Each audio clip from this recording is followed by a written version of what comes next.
It is so good to see you once again. I am Pastor Gloria Ingram. If you were here for the first time, I come with a ministry entitled Sisters Pushing Ahead. It is a ministry that's all about the inner woman. We encourage, we empower, and we equip her to keep moving forward, to release inner limitations and rise into the woman that God is calling her to be. So we connect together in this community to uplift one another.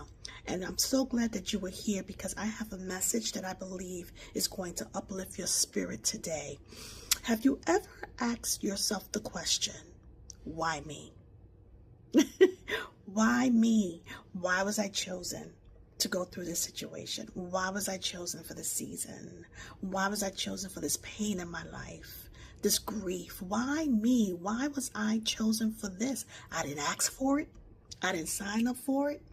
Yet, here I am in it. Have you ever been there before? I think if we're honest, we can all say, at some point in time in our lives, we've looked ourselves in the mirror and said, why me? I want you to know that even in the situations that you may be going through, I want you to know that God sees you and you're not forgotten. You are seen by God. And this message coming to you today is being taken from the life of Hagar. Hagar you can find in Genesis 16, and you can read a little bit about her life. Oftentimes, when we look at Abraham and Sarah, we talk about Sarah because Sarah wanted a child. She was up in age. God had told her she would have a child, but in the wait, she took matters in her own hands because she didn't think it was possible. She laughed with it herself, because she thought it was impossible for her to have a child being so old in age. So she took her Egyptian slave and told Abraham to sleep with her.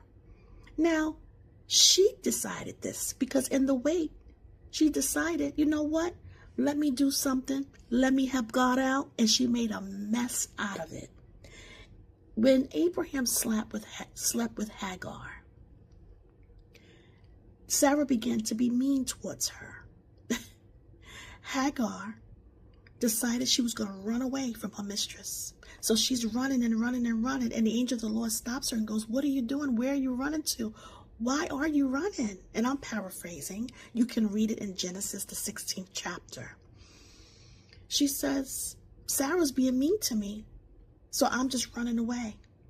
And the angel of the Lord encourages her to go back to her mistress and not to run. Go back to your mistress and don't run. See, a lot of times when we're in a place where we have so much going on in our lives, situations we didn't sign up for, situations where we feel lonely, we feel isolated, we feel misunderstood, we feel like we're going through all of this by ourselves. We don't even know. We start to run.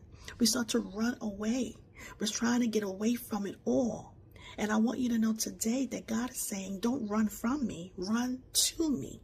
Because if you allow me in those spaces, I will heal you. And I will give you more than you can even imagine. It's like, I'll give you double for your trouble. And that's exactly what God told Hagar. Let me read it to you. Right here what the angel of the Lord said to Hagar. I'm going to read it to you right now so you can hear it. Chapter 16 of Genesis, verse 10. The angel added, I will increase your descendants so much that they will be too numerous to count. He told her, you are pregnant, and you will give birth to a son. His name shall be called Ishmael. See, God was letting her to know, the angel of the Lord was letting her to know that although in the state that you're in, I know you're in misery. I know you've been mistreated.